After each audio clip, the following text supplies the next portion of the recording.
আপনি কি জানেন আপনার একটি দোয়া একজন মৃত মানুষের কবরকে আলোকিত করতে পারে?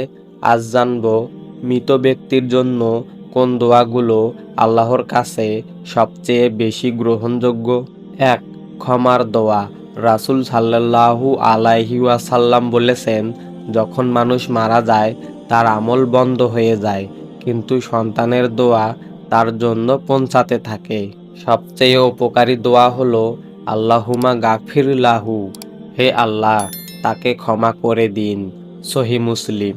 ২. জান্নাতের দোয়া। মৃত ব্যক্তির জন্য জান্নাত চাওয়া তার কবরের কষ্ট হালকা করে দেয়।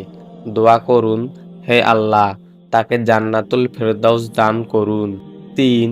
কবরের আযাব থেকে রক্ষার দোয়া। নবী সাল্লাল্লাহু আলাইহি ওয়াসাল্লাম নিজে কবরের আযাব থেকে আল্লাহর কাছে আশ্রয় চাইতেন। আপনি মৃত ব্যক্তির জন্য দোয়া করুন যেন আল্লাহ তাকে কবরের শাস্তি থেকে রক্ষা করেন। বুখারী মুসলিম। ৪. সাদকায়ে জারিয়া দোয়া।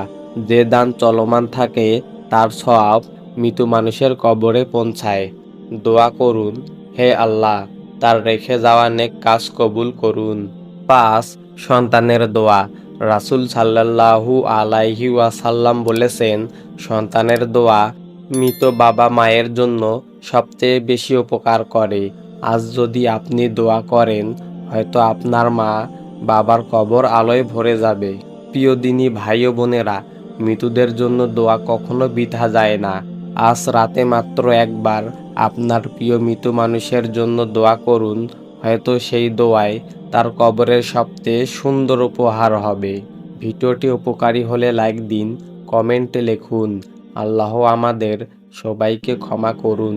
প্রিয়জনদের সাথে শেয়ার করুন। সহিহ ইসলামিক ভিডিও পেতে ভয়েস অফ দিন চ্যানেলটি সাবস্ক্রাইব করুন।